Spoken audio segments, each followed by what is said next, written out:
Hey Gearheads, and welcome to GT Garage Talk, a discussion about all things automotive. I am your host, Cory, and following in the last episode's footsteps, we are talking all things Rebelle Rally 2023 yet again.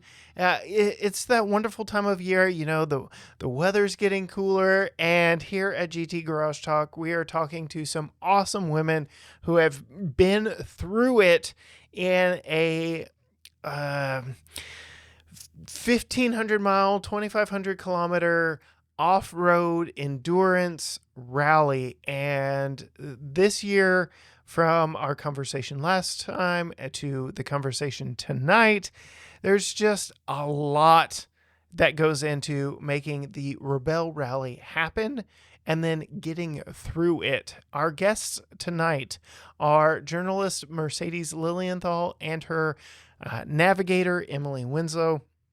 We have had them on 2 years. This is the third consecutive year. That's the best way to say it.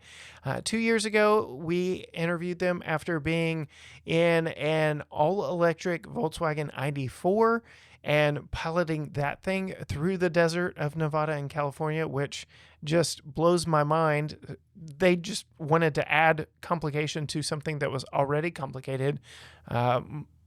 Just keeping track of electrons and making sure they didn't run out, because it's not just like fuel where you can go and get it. It takes time to refill an electric vehicle. And then last year they went like almost completely opposite, and they were in a plug-in hybrid, the number one selling plug-in hybrid in the States, in the Jeep Wrangler Rubicon 4xe. Immensely more capable because it's built for off-roading, and all the horsepower and torque that you would need for such an event, to this year competing in a bone stock, only modification being the tires, but a bone stock crossover in the 2024 Honda Pilot Trail Sport. I may struggle throughout the evening. Pilot and Passport always get twisted in my brain, but the bigger Honda Pilot Trail Sport. And just so excited to go ahead and jump into this episode, hear their experiences, their challenges, and their victories. And without further ado, I bring on the team Nor'Wester of Emily Winslow and Mercedes Lilienthal. Ladies, how are y'all doing this evening? Doing great. Thank you. Thanks for having us on the show.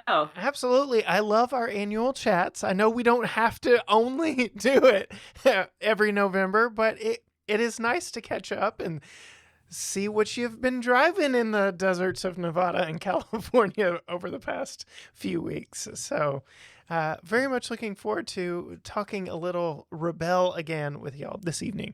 Per tradition here, I guess we'll just kind of bounce back and forth between the two of y'all. Mercedes, you were driver again, correct?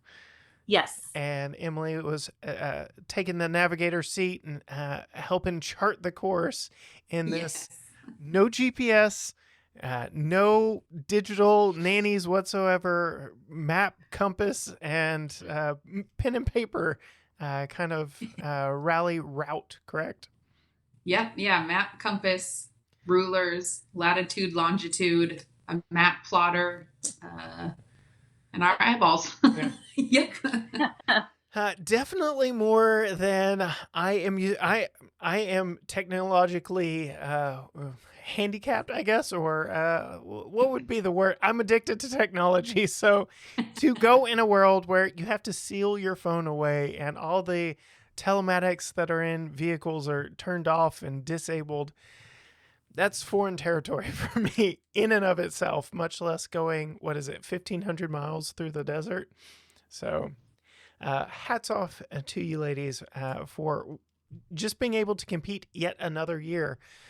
The two of y'all have the distinction of doing it all, really. You've been in bone stock crossovers. You've been in fully electric crossovers. You've been in, last year you were in a Jeep Wrangler, if I remember correctly. You plug-in hybrid at that. So you've literally done it all.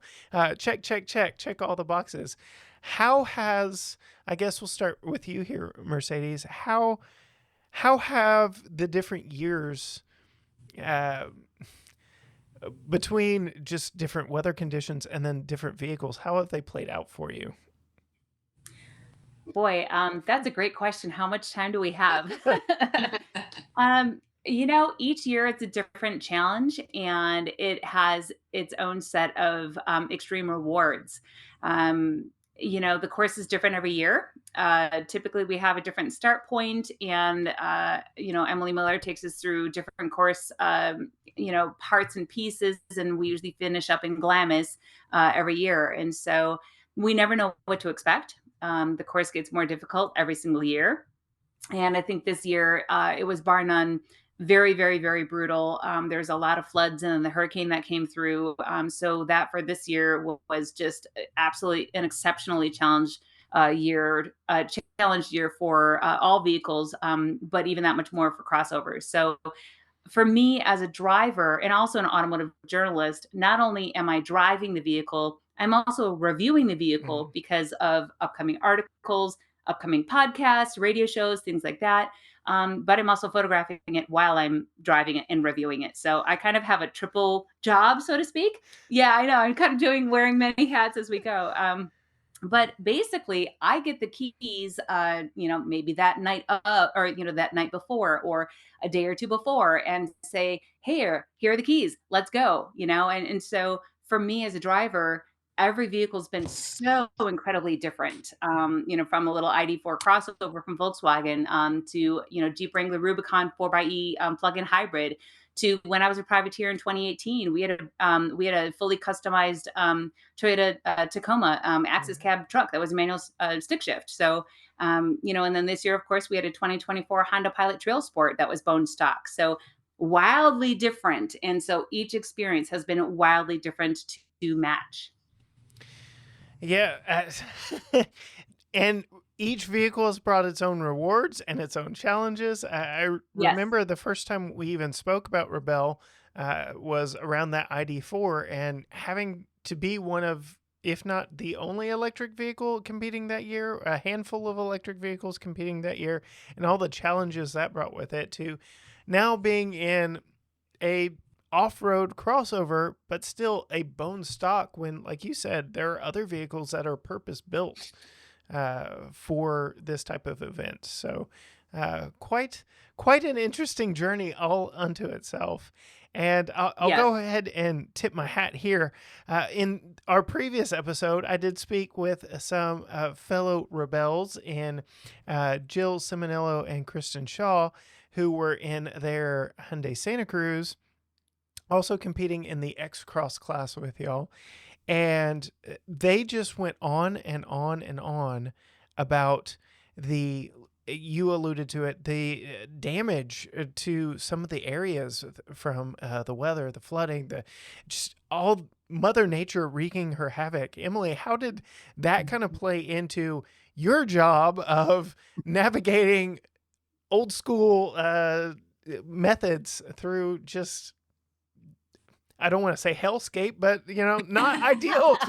I'll take it. Okay. Yeah, it's tough because you look at the map and you do your plotting and you're like, let's go this way.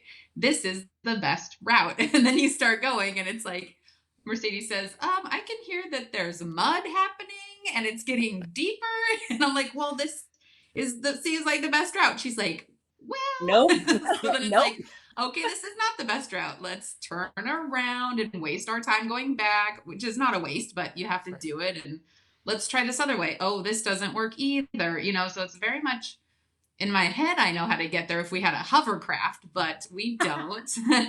And so I think in the moment, it feels like you're wasting time, right? I want to be the best and make the choice, but then sometimes just Mother Nature just says no, especially this year. It was a lot. The car was really capable until something that was just, it was just too much terrain, that was not expected. So I think it was frustrating. It's a good challenge. It's part of the game, but definitely slows it down. When I think something will take 10 minutes and 45 later, we're still doing it. It's a little frustrating.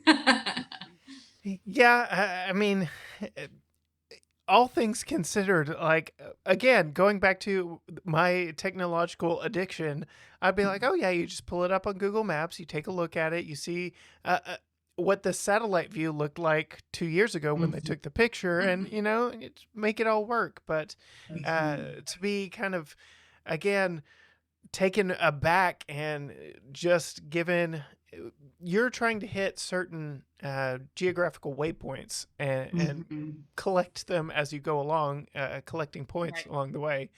Yeah. And I know Jill was talking about one of their stops. She made it there and she was very excited, and she thought she was at checkpoint 2, and somebody was like, oh, you made it to checkpoint 3. And she's like, okay, so I did. And it's just one of those things where you just adjust and roll with it on the fly, right? Yes. Sometimes you get very lucky and you're like, oh, look at that. And other times you're like, I'm sure that this is it. And it just is not.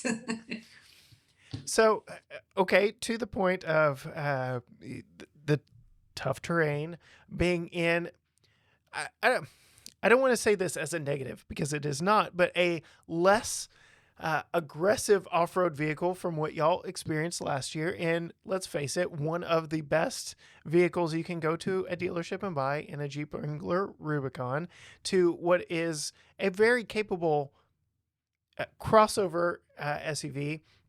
What modifications, because I know there are some, what modifications were allowed to be done to your bone stock Honda?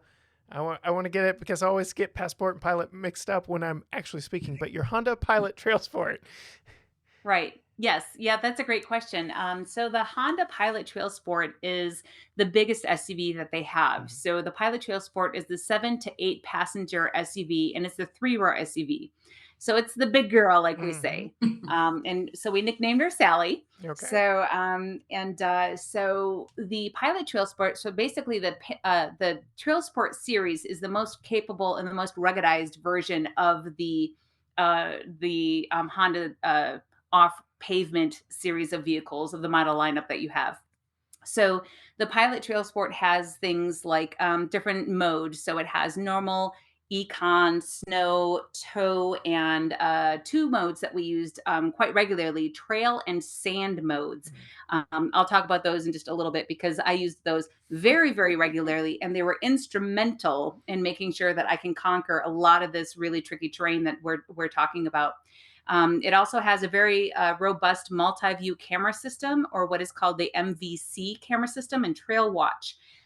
That was great to help me when we were in certain slot canyons where the canyon rock walls were really, really tight, or when brush, because there was so much rain over the last year, was so tight. And as you know, sagebrush, you think that sagebrush is fine and unforgiving. Oh no, it's like, it won't move at all. So I mean, my biggest job as a driver is to make sure to play, as most let's see, play it as safe as possible, and to have as much mechanical sympathy as possible to the vehicle. So whenever there is brush nearby or boulders or other trail impediments nearby, I turned on those cameras. And when you're in trail mode, if I believe it's 15 miles and under, it automatically turns on. And so you can have like side fender cameras turn on, or you can turn it on so you've got a very expansive fisheye view of the front. So let's say if I'm heading all the way up a really steep incline and I can't see over because the hood is quite a big hood and I'm a really short person. So even if my seat's jacked up pretty high, I have trouble kind of seeing over the hood because I'm just a short person. But that trail camera up front is very great to see over. So it was great to and very easy to use their infotainment system to switch back and forth those modes. Mhm. It also has an off-road tuned suspension. It has, I believe, 1 inch increased ground clearance versus the other regular Pilot series that they have, among other things too. So I think all in all, the Trail Sport series for the Pilot was just a great and capable vehicle for what it was, given the terrain that it had. And I think just to pop in, Mercedes, correct me if I'm wrong because you'll know all the things. I think the only thing you're allowed to change is tires to stay Yes. bone stock. I don't, not the size of the tire, but the aggressive whatever your tire is. Yes, good point. And thank you for that. Yes, thank you for that because I didn't answer that part of the question. I'm so That's busy right. about all the What stats I'm and all here this for. tech. Exactly. Yeah, yeah, yeah. So yes, so as far as running bone stock, so you can run like a roof basket, or you can bolt on like a basket, that has like max tracks or a shovel or things like that. But the only other thing you can do is switch the tires, like Emily had said. And the best thing to do is keep the same tire size, or as exact as you can to the OEM factory tire size. The reason why you want to do that is we have time, speed, distance, or what the Rebelle calls as enduro challenges within this whole desert checkpoint, type of scenario that we're hunting these checkpoints in the desert. What the TSD or enduro challenges are is precision based rallies within it. So there's a certain route you have to do, whether it's timed or en route. So Emily will basically say, you have to go 27 kilometers per hour. Then she'll tell me to turn right or turn left or do this or do that, or increase speed or decrease speed. When you have a factory tire size or an aftermarket tire, which in this case, we ended up switching our tires out. All three Honda teams switched them out to the Maxxis Razor All-Terrains, which had zero tire punctures, zero tire flats. By the way, Maxxis were great, and we'll talk about that in more detail later too. But when you have wrapped them in different, let's see, mud terrains, all terrains, but keep that same tire size, you still spin that same diameter around when you're doing that specific type of precision rally, which means you're spot on for your time in your distance. So really, wheels and tires were your only major mechanical modification, but you were allowed to do some, we'll say, packaging modification for making sure all your gear is with you, because y'all were gone for 10 days, 1,500 miles through the desert. Camping was involved. 16-degree temperatures were involved. 102-degree temperatures were involved. I think we saw, somebody had said it was 14 degrees, I guess, at the coldest, and somebody else had said it was 114 for base camp at the hottest. So I don't know. I'm running with that. So 100-degree swing over, 10 days. It was like 8 days of actual competition. 7 days were scored. I'm going with a 100-degree swing. So, but yeah, close enough when you're that, that much. Yeah, it's extreme. So what was the inside of Sally like on this journey? You had mentioned earlier, Mercedes, it's a big 3-row SUV, but Yes. were all 3 rows used? Were they all folded flat? What did the inside look like? How did y'all get all your gear inside? I almost said guts inside, gear inside. Yeah. So Emily, do you want to talk about how you set up your station, and then I can talk about how we did the rest of the vehicle? Yes. My only first comment is it's so comfortable. Like I've done this 5 times. There are some years that it's not comfortable in the passenger, and you get what you get, and that's whatever. But it was so comfortable. And they have cup holders that hold huge Nalgene's in the door, in the middle, in the back seats, everywhere. So that was weirdly instrumental in fitting like cups plus all my pencils and everything. So I found it to be a really comfortable vehicle to ride in. And I wanted to point out how she was talking about all the cameras, how they have the front big fisheye that's kind of, I think it's in the middle part of the vehicle, was so helpful, because when she goes over these crests, normally I'm like up on my elbows trying to see if I can see a big hole because she's trying to drive. And this time it was like I could just look at the little video screen and go like, oh, we're totally fine, keep going. Yeah. So it was so much more comfortable. I loved it. Nice. Yeah. And as far as the rest of the vehicle, so there was a shop down in California that did the preparations for us, and we had them take out the second and the third row seats. So the other Pilot Trail Sport that was there, so Hillary and Liz they're actually Honda employees, and they ran the other Pilot Trail Sport that was modified.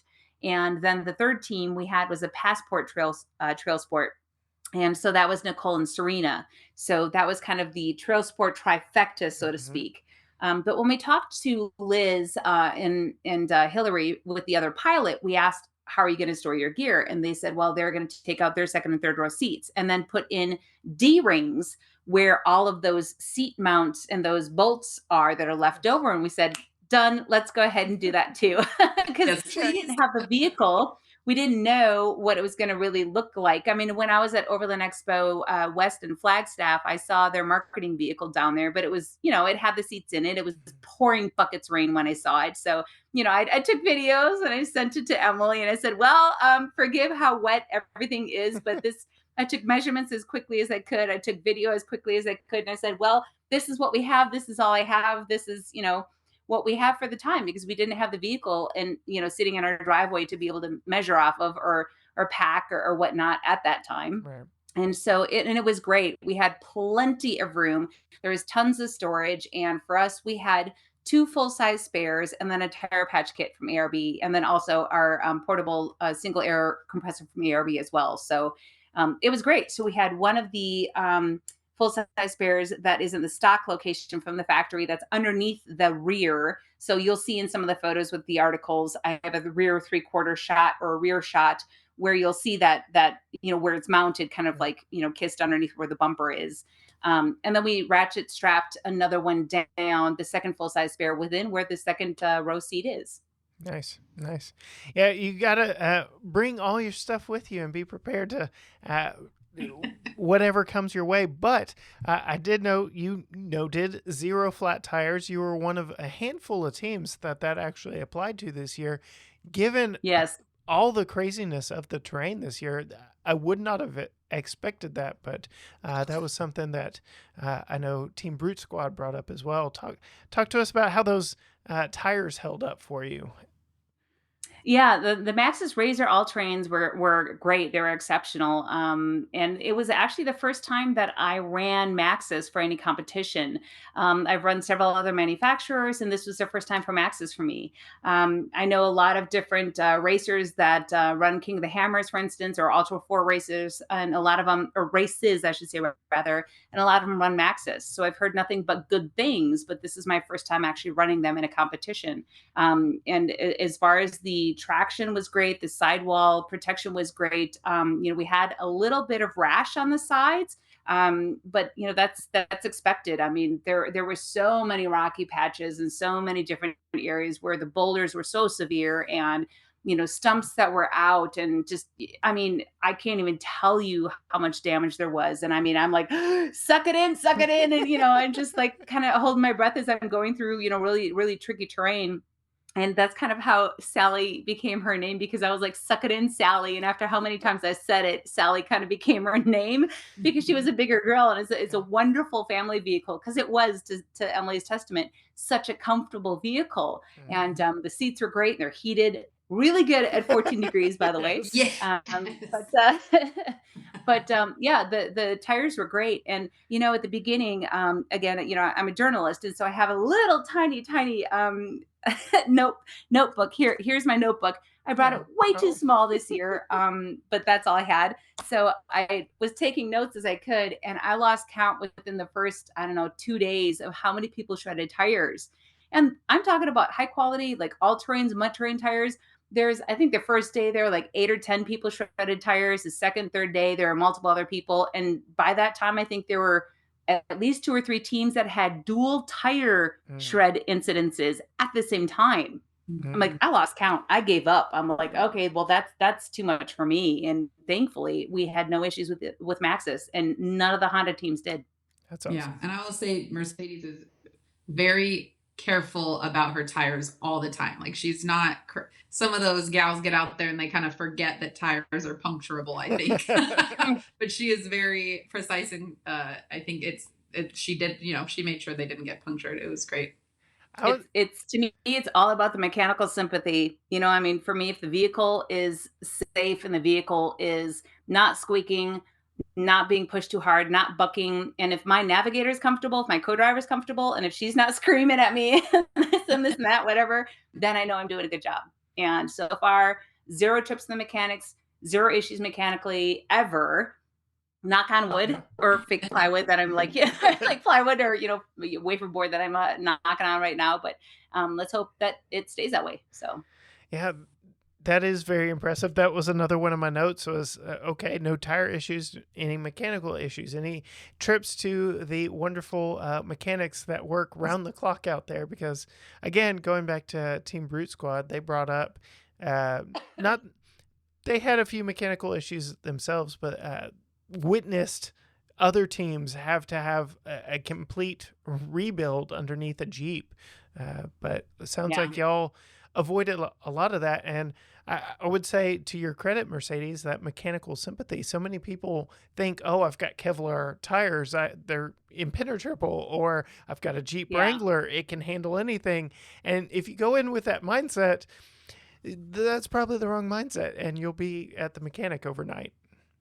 Oh yeah, yeah, I completely agree. And I think it was what, day 4? Was it the night of day 3 I and on think to day so. 4, I believe. Yeah. They made an announcement saying that over 20 teams, mind you, this is the largest year by far of Mhm. ever. There were 65 total teams, which was huge. And still one fuel truck, but that is one thing. But anyways, over 20 teams of the 65 teams that night or that day after competition had to visit the mechanics because of issues, and a lot of them were major issues. Over 20 teams of 65. Yeah, Wrap your head around that one for a second. yeah, a third of the field is coming in for, Mhm. yeah, Yeah, it got, it's crazy. And I would say I have done crossover and I've done 4x4. And I just think generally it's crazy that I think all the cars or most of cars are the 4x4s because they think they can just run it mhm. however, there are speed limits, but, run it how as fast as they can do it to get points. And that's the game. And I totally get it. But it doesn't seem like the crossovers are usually in the mechanics because we know it's like, be careful, be safe with your car, let's do this in a smart, way. And it just seems like those 4x4s just get wrecked. Power. Yes. Right. Y'all made history, so to speak, within Honda here, because traditionally Honda has competed, but they always bring their people and put their people behind the wheel. So the fact that we've got a journalist and a navigator not employed by Honda invited in, speak to kind of breaking that barrier a little bit with a brand that, I mean, uh, they know their stuff, they know what they're doing, but it's very tricky when you hand over your product to somebody else. Yeah, I mean, it was an extreme honor to be asked by Honda to be their first journalist and non-employee team. When I talked to Andy about it, my husband, between the two of us, we've owned 9 Hondas currently to date. So we were really excited when the OEM, when the manufacturer approached us and said, "Hey, we're looking for a team," and I said, "Hey, we're looking for a manufacturer. Let's talk." And it ended up working out. And for us, most of the vehicles that we owned with Honda were front wheel drive. And so, but I remember their driving dynamics, and I remember just the placements of their ergonomics and their knobs, and just how it felt when you drove them were just dialed. They just know their stuff, like you said. They just know their stuff. They've got a great racing background, and Mhm. so I had very high expectations with that vehicle, and I've had a very, very short time with the Pilot Trail Sport when I did the Mudfest, the 2023 Mudfest event with NWAPA, which is the Northwest Automotive Press Association here. There was a press event a couple of months earlier, and they had a Pilot Trail Sport there, and so I had a chance just to get her on track a little bit, and just to see what it would do on track, and then get her a little bit muddy because it was pouring that day. It was in It's Washington, Mudfest for and a reason, right? yeah, Mudfest actually lived up to his expectations and was totally muddy, and took it around the course, and it was great. It showed up a couple of the other manufacturers that were crossovers that were there for sure, and I said, "Okay, this is pretty good." And then shortly thereafter, we connected, and I said, "Yeah, let's do it." And so, very honored and very humbled to be asked, and I think it was just a wonderful experience. I am looking on my screen right now of all the renderings of the amazing, very retro, very 90s rad wrap on this. Emily, talk us through a little bit of how Sally was decked out, for Oh, those who can't. I loved it. The first time we all had a meeting and it was like, this is kind of the idea. I was like, what? Like, it's so cool. I loved Mercedes can talk more details. She has the artist who's an amazing woman that created it. And so her kind of idea was like Barbie meets Marvel. It's an all women's thing. It's everybody's tough and working on our superpowers to get us all through the week. And um, it was just so fun, and we instantly loved it. The other teams loved it. It was such a fun car to like see when it's in the morning. You got to go get in your car. It's so fun to look at. I had multiple teams that I won't name say they like our wrap better than theirs, and it was just all week. Everyone just was so excited. All my family and friends, everyone just loves it. And I think my favorite part was the big Honda emblem on the front that with the big like splash around it. It was so cool. And they designed it to be very similar, but each car was a little different. And so by the wheels, there's kind of like as if you're going through a puddle, right? Some kind of debris flying. So ours had water, one team had rocks, and one team had sand. So it's kind of fun that they were so similar, but you could tell which car it was when you looked at it. I just loved it. It was so fun. And then y'all also had some matching like jerseys. I think I saw in some images as well, right? Yeah. Yes. Yeah. They're awesome matching jerseys, and the designer's name is Lily Malikian. I wanted to make sure to give the proper name. So, like I said, I'm looking at it now. We've got bright pops of yellow and blue and like neon pink that, like you said, Emily, it's really bright and happy. And I can see how, yes, walking out to that would definitely cheer you up in the morning. It is very much, I'm looking at the notes here, Barbie meets Marvel. Yes, there's that little bit of a comic book kind of transition between the pink and the yellow and the blue. Very loud pops of color. But in the trifecta, you're saying they didn't all match, right? So yeah, ours was water, which I thought was fun. We're the Northwest team, and so there was like water coming off as if you were going through a puddle, and then sand and rocks, and it was just kind of fun to be different but the same. Right. And then they did make jerseys. It was for the Honda racing team Heart, so they had all their names on it, and we're not employees, so our names weren't on it, which of course is absolutely fine, but they did make us jerseys, which was awesome. So surprising and lovely. The Honda team, I would just say, the ladies in the Rebelle plus the people who supported it were all so friendly and fun and just caring about us. So it was so fun to have matching shirts. It was great. Ditto. Yeah. All right, so kind of coming out of the rally a little bit, we'll talk how you placed and finished and some of the logistics of it. But the whole reason manufacturer teams support this, the whole reason that as journalists that you're invited out to partake in this is to really put these vehicles through their paces. Honda's learning as y'all are learning. You're taking your notes, Mercedes, as a journalist, and I'm sure you're pulling no punches either. You have done this enough. You know what to expect and kind of how to navigate through some of these things.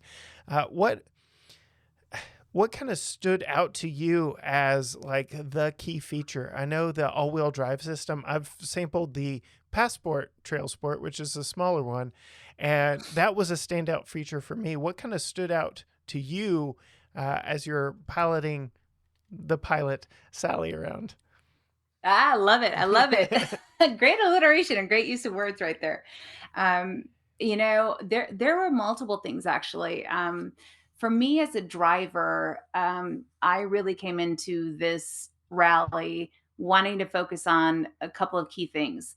One of them was left foot braking in multiple areas, not just on rocky patches and up inclines or certain, obstacles and things like that, and then just letting it be.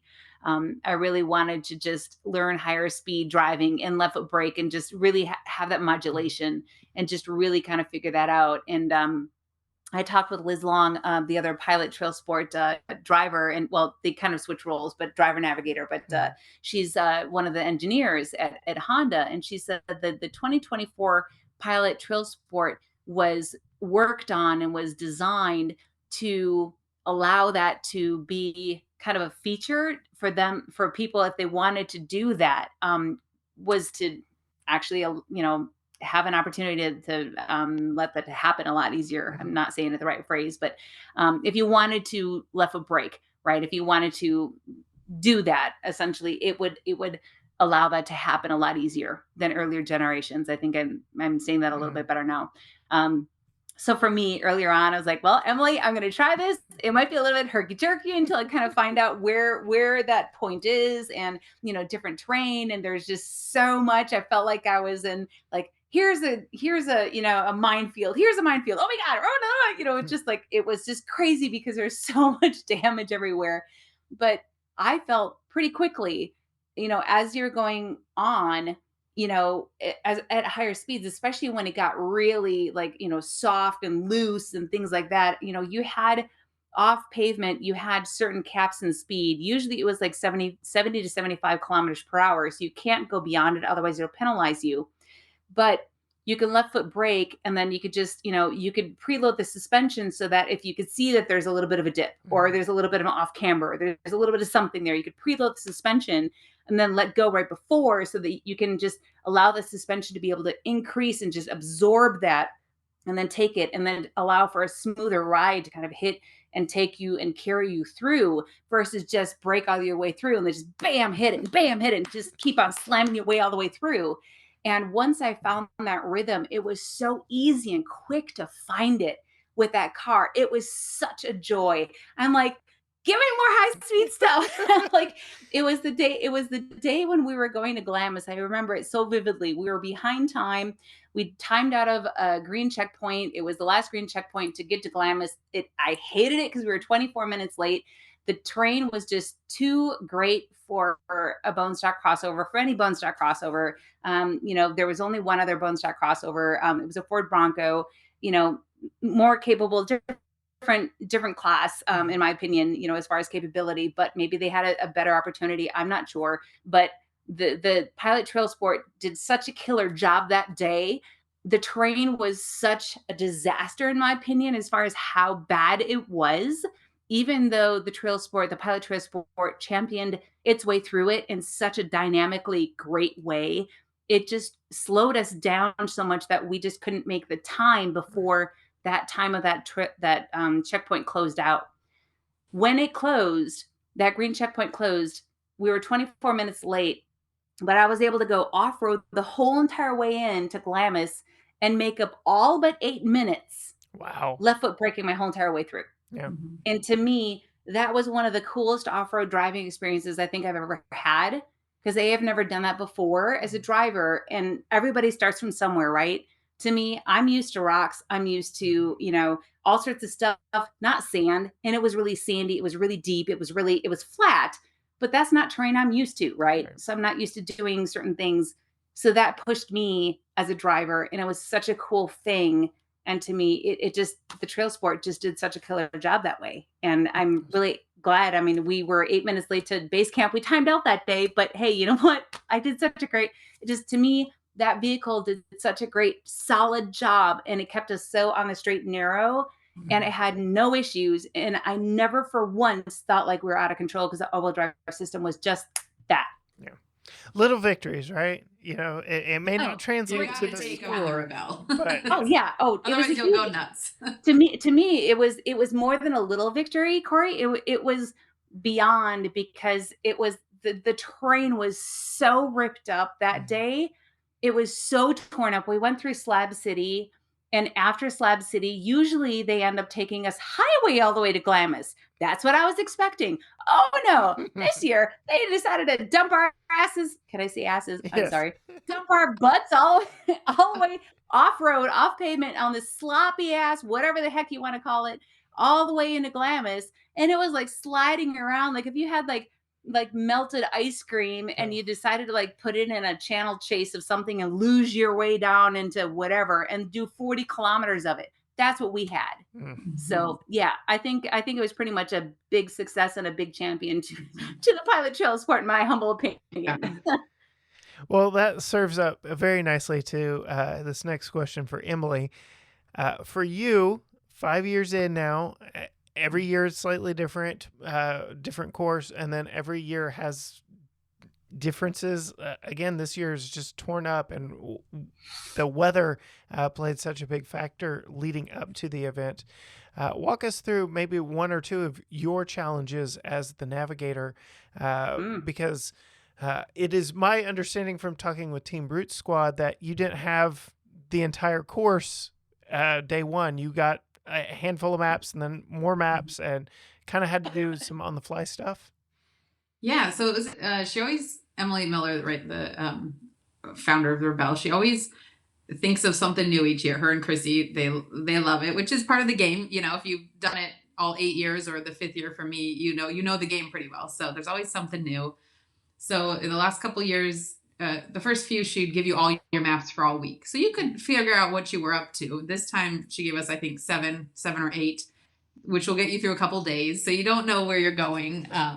And you're just kind of doing what you can. This year, there was a day in the forest trails, which I don't think I haven't done before, which is, I've always said, like, that would be so difficult in Rebelle. That's where I live in Washington, so that's what we have. And I'm like, this would be so hard because you can't see anything to take a heading off of that cliff over there and this, water tower. There's there's trees 4 feet from you. So that day was very difficult, but it's fun. I've gained so many skills over 5 years. I kept thinking this year, if I was a rookie, I would just be crying in a ball every night. I don't know. Hats off to all the rookies that did it. Like, I would have survived it, but it was rough in my 5th year. So it was this whole trail system. She kept calling it like spaghetti trails, which is exactly what it was. There's 100 trails everywhere. And it's like, you need the one that's 37 degrees. Well, there's one that's 40 degrees and there's one that's 32 degrees and 37. And if you're not exactly on, you're going in the wrong direction for 20 minutes. And so that was difficult. In the end, we did really well at it. I wasn't expecting to do that good at it. So that was fun. And then there's always you. Thank you. And then there's, green checkpoints, which is a big flag and is pretty obvious to see because they want to make sure you get there. They're mandatory. There's blue checkpoints, which can be a flag or a stick, a PVC pipe, 3 feet off the ground, which is very difficult to see visually. And she loves to put them behind a rock or, in a field of grass. So she doesn't want you guessing where you are and just helping to see, which is fine. And, you learn that. And she does a lot of putting a blue and then 100 meters further, there's another blue. And which one's yours? They're not both yours. And good luck. So we've learned that skill a little bit. And then there's the black, which there is no indicator. And if you click your transponder to say you're there, you just have to, hope that you're there. So in the past, and you get negative points if there's a ring of, how many meters you can be. Yes, Mercedes. I want to say huge hats off to my beautiful and talented navigator, Emily Winslow, because this year she majorly pushed herself as a navigator and did black and black X's, which are totally invisible. And so the rally has wide miss penalties. So basically there's a certain zone, a circular zone around each checkpoint that are black or, black X's that are invisible. And if you click and if you think you're on it and you're too far off, you actually get docked points. Yeah. And the points are hugely important to get. And so people are like, oh, that, they instituted that, 2 years ago? At least 3, yeah. Yeah, a fairly recent thing. But anyways, so huge hats off to her. She killed it because she got the most black and black X's she's ever gone for, that I've ever seen her gone for. And I rallied with her now 3 times with 3 different manufacturers. She's gotten zero wide miss penalties. So hats off to this woman right here. 0 wide misses. Yeah, I think that the blacks are becoming fun for me. It's because I'm getting better at knowing exact distances and, using all the tools that we have, heading and distance, triangulation with your compass, and just really reading the terrain when you're there. Should this be a cliff or should this be a valley? Learning how the map works. So I was very excited about, what Mercedes said, not getting any penalties. You can rack those up pretty good. And it's just wiping out other things you worked hard for, which in my mind is just, I don't love gambling. I'm not a gambler. Right. So to me, it's no, I don't want to waste what I have with what I might get. Right. But we decided this year we were both going to try harder on things. Her left foot braking, my black checkpoints, and also historically the X is either a harder to drive or harder to navigate. So you'll have, 11, 12, 13, and you'll have 11X, 12X, 13X, and you make a choice. Do you go the easier route that you might get the points for sure, or the harder route where it's dicey? So we did decide to do X's, which Mercedes is great at driving, and I'm better at trusting that we will not die. I don't love off-roading. It's not, which sounds so dumb. It's not a thing that I do. Right. I just love the math part of this whole rally. So I trust her, and the vehicles we're in. And this year we decided to go for X's, which again take longer. So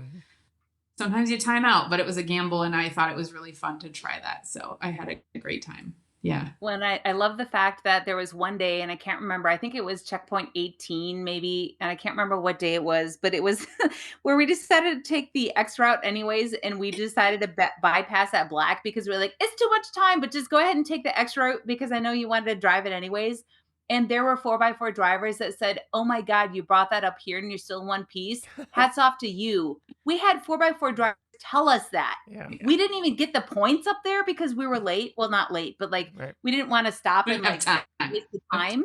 But we just kept on driving. But we could do it, and we were one piece, and we did good. And we were like, yeah, if you're careful and you practice mechanical sympathy and you know your tire line or tires where your tires are, and you know your underbody chassis and where your points are, and you just know, and you're just careful. It was fun. It was great.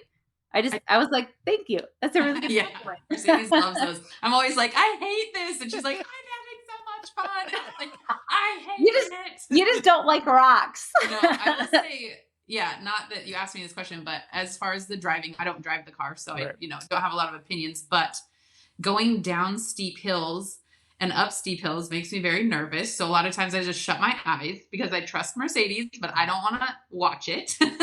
But the Honda Pilot has descent assist. Is that the right name?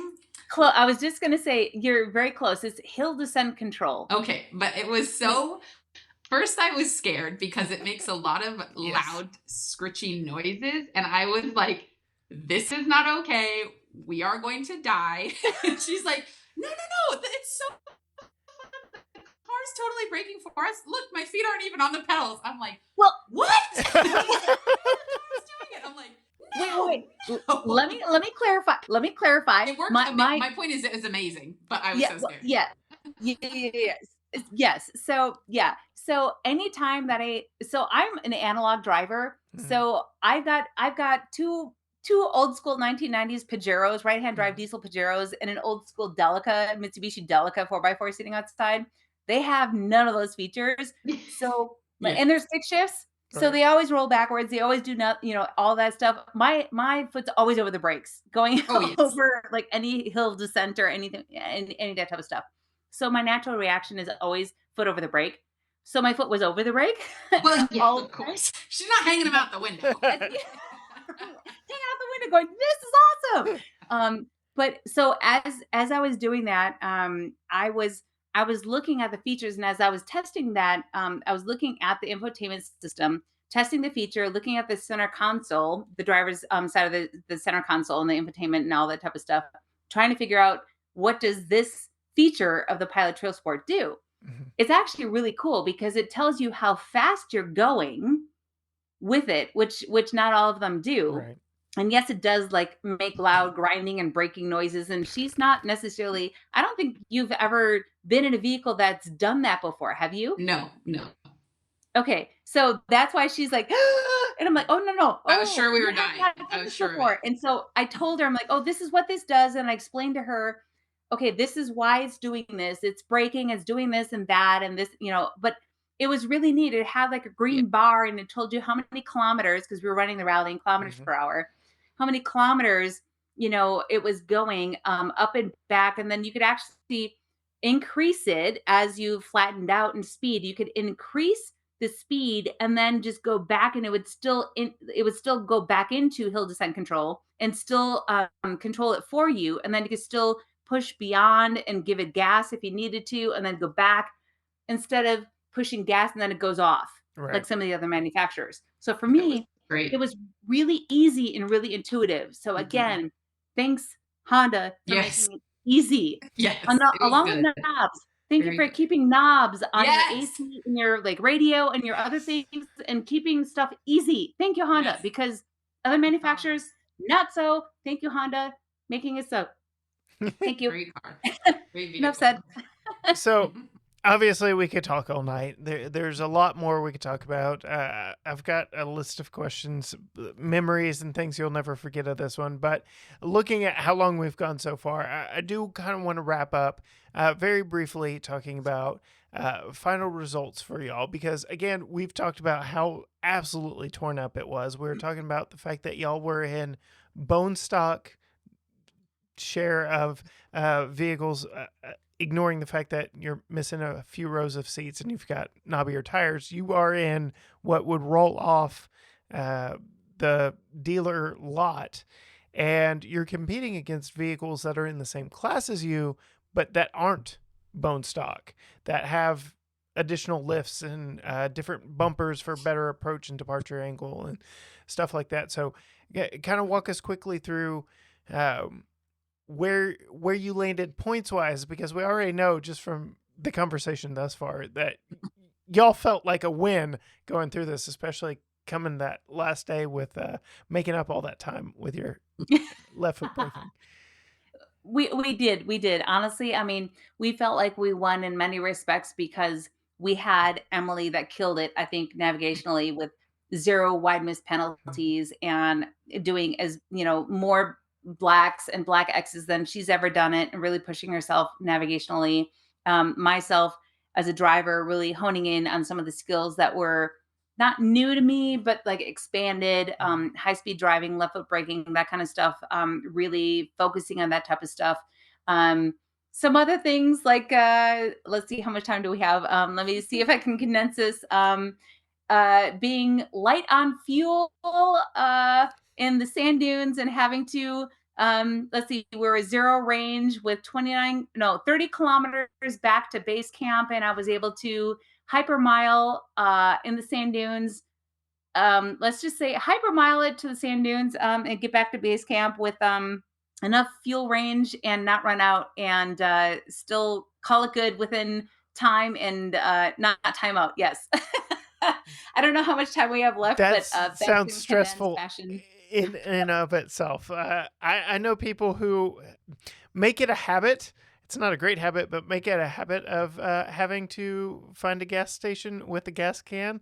And yeah, no, that's not me. I'm shopping for gas at a quarter of a tank, and I'm panicking by an eighth of a tank. So we Same here. can't. We're penalized. We're penalized. You can't carry extra fuel, and you're penalized if you end up having to ask for fuel. So fuel management is a huge thing. And so there were a lot of people that were on fumes. There was somebody that was a podium person that ended up having to get towed in. That By another competitor, so they wouldn't lose points, which was exactly. lovely.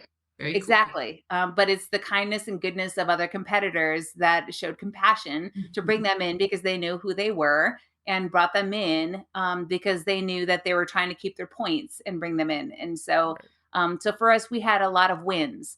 Overall in standings, at our high point, we were 5th out of 10th, right behind all the professional racers and the stunt driver that was early on in the competition. As the terrain degraded and as the desert got worse and the hurricane came in and just the blowouts and V-notches and all the stuff just got that much more degraded. We ended up slipping to 8th out of 10th. But for us, with a bone stock crossover, we were the only one of 2 bone stock crossovers out of 10 competitors. I think that was a very admirable finish. Admirable, not admiral, or admirable. Finish. Memorable. Wait, can we do that segment over? I don't know. Anyways, maybe not, leave it as it is. I've been talking all hour and a half long. Yeah. But admirable finish, but yeah, I mean, I think for us not having any mechanical issues, I pushed that vehicle to its limits, um, 0 tire failures. That vehicle was rock solid through everything I put it through, knowing what I was putting it through. I asked a lot and beyond Yeah. of that car. And I wish I had a dash cam. I wish I had GoPros all over that car, because I wish I could show Honda exactly what I put that car through, because I can't even believe with my own eyeballs everything that car did, and it was pretty darn capable. So, Well, Agreed. 8.3 inches of ground clearance. It just, yeah, it did great. Bone stock. well, just what you've shared here tonight, talking about going up and having 4x4 drivers tell you, I can't believe you made it up here, to competing and completing with no tire issues, no mechanical issues. That in and of itself just speaks to not only the two of y'all, the prowess that y'all put into your mechanical sympathy and knowing the route and taking care of the vehicle in that right, but speaks to what Honda provided you with. And I've got some time in a vehicle with the 4x4 system of this. This is obviously newer, better, more advanced, but speaks highly to it and makes me wonder, do you sit down with Honda after this? Do y'all kind of debrief, and do they take notes back to headquarters for mid-cycle refreshes and the next generations? What kind of comes of this? Yeah, I think as time will settle, I think right now is, do you have enough photos? Do you have the interviews? Do you have the commentary that you need? I mean, everything's focused on the media aspect of it. Because of course, myself as being an automotive journalist, everything's focused on everybody else's deadlines with the podcasts, the radio shows, the articles, whether they be print or online, to make sure that's settled. Because as you know, there are deadlines that need to be met. But as far as the manufacturers and the learning aspect of it, that's a great question. I mean, I think there definitely will be conversations that will be had. Since we're the first outside team, I think that would be a great chat to be had, so that we can say, hey, this worked really great. This was a bit of a challenge, and anything that they can experience from a learning standpoint. Mind you, they had 2 other teams, Honda employees. They had a modified Pilot Trail Sport. They had a modified Passport Trail Sport. They have 2 other teams to talk to as well, but they have 3 teams to glean from. So, if they make that work, that's information that they have. If they decide not to, then that's okay too. Yeah. Well, ladies, I thank you so much for your time this evening. As I said, we could continue talking. There are so many more stories I'm sure I could pull out of you, memorable moments that will stick with you for the rest of your life. But as I said earlier, I am thankful for our annual chats about desert life in late October in the Western U.S. But thank you so much. Thank you. This is so fun. We love it. Thanks so much for having us. And Mercedes, you being the journalist of the bunch here, where could people find you and some of your work? Kind of wrapping this up, what would be the easiest way to track you down online? So the easiest way is probably Googling my name, which is not easy, but it's via Mercedes Lilienthal, Lilienthal,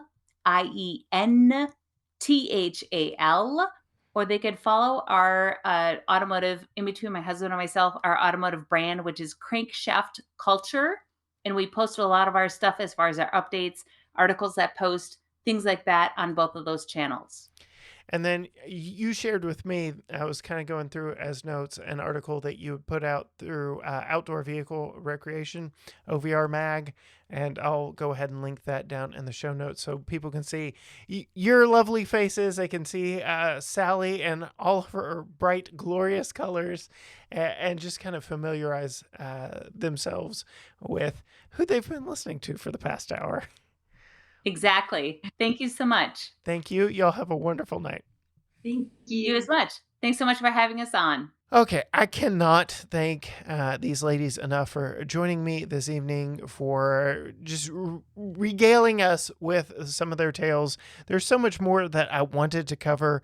I always like to ask, what is a memory that will stick with you forever from this? We got glimpses of that throughout this conversation with them tonight. We heard a lot of the challenges, a lot of the victories, knowing that they had 4x4 drivers congratulating them for even making it to certain locations in their bone stock crossover, for not having any tire issues or mechanical issues. There's just so many little victories that just compound into such a big victory for them that does not necessarily translate into their placement, but just really speaks to what the vehicle's capable of and what they were capable of. So huge kudos and thanks to Emily and Mercedes for their time. You can absolutely go check out Mercedes and all that she's doing. We've got fun stuff coming up with her and her husband. We've had her on multiple times.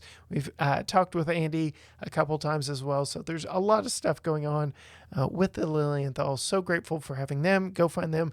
Crankshaft Culture. You can find us at GT Garage Talk on all major social media platforms. Be sure, give us a 5-star review so other people can find this podcast, because I just love sharing the stories of people throughout this industry. But until next time, gearheads, bye.